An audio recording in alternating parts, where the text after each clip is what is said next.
Yan. Uy! Okay. Welcome dito sa YouTube channel natin, Facebook natin, TikTok, kung saan ka man nanonood. Share mo to, subscribe para at least meron tayong mga bagong videos kung nakakapanood. Di-share Kuya Dan. Only. Uy, mabilis lang itong anong to tawag doon itong videos natin kasi gusto ko lang i-flex itong mga balak nating i-breed. Pero siyempre, available dito sa Dancy Muna kasi. Pero bago ang lahat, salamat sa pinsan natin. Only, pakita natin.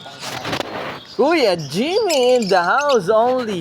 Again, sa mga nagtatanong, located tayo sa 37 Consuelo Street yan. Saan pakita mo?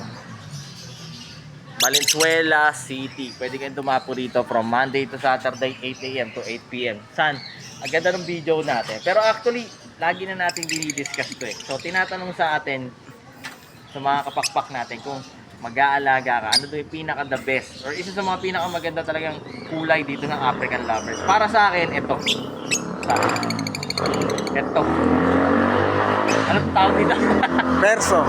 Perso.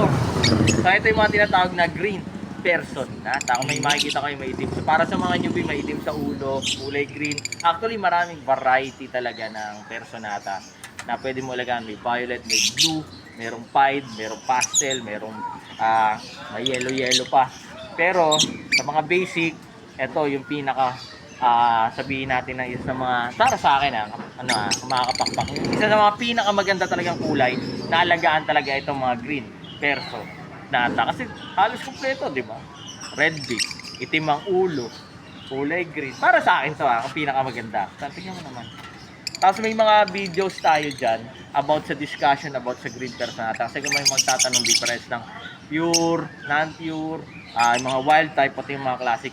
Ano yan, search nyo lang sa YouTube natin, may available na discussion about yan. Kasi gusto lang nating i-flex itong green personata na pinakamaganda. Saan pakita natin ng dito mo, video natin.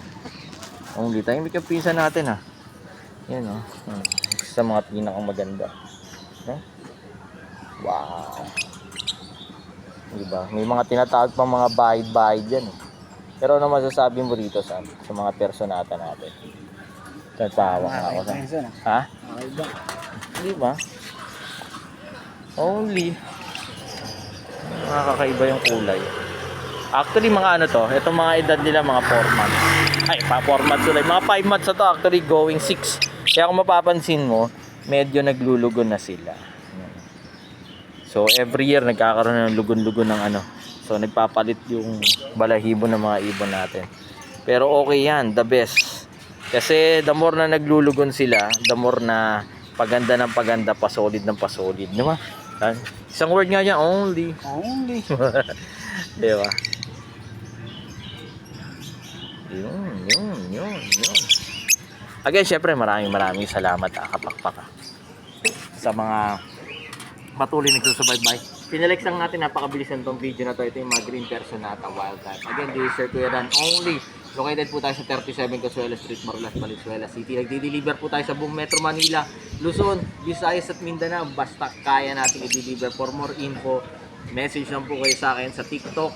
Message po kayo sa YouTube, Facebook, sa cellphone number natin. Available yan. Makikita nyo lahat yung mga number information natin dyan sa Facebook at YouTube. At again, syempre, marami tayong products na available sa Lazada store, TikTok store natin, sa Shopee. Nandyan sa description, nandyan sa caption, yung mga link na available. Again, t-shirt Kuya Dan.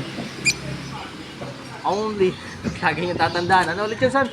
Masaya ang buhay pag may ibon sa bahay. Life is happier. With bird at home. Only. Only.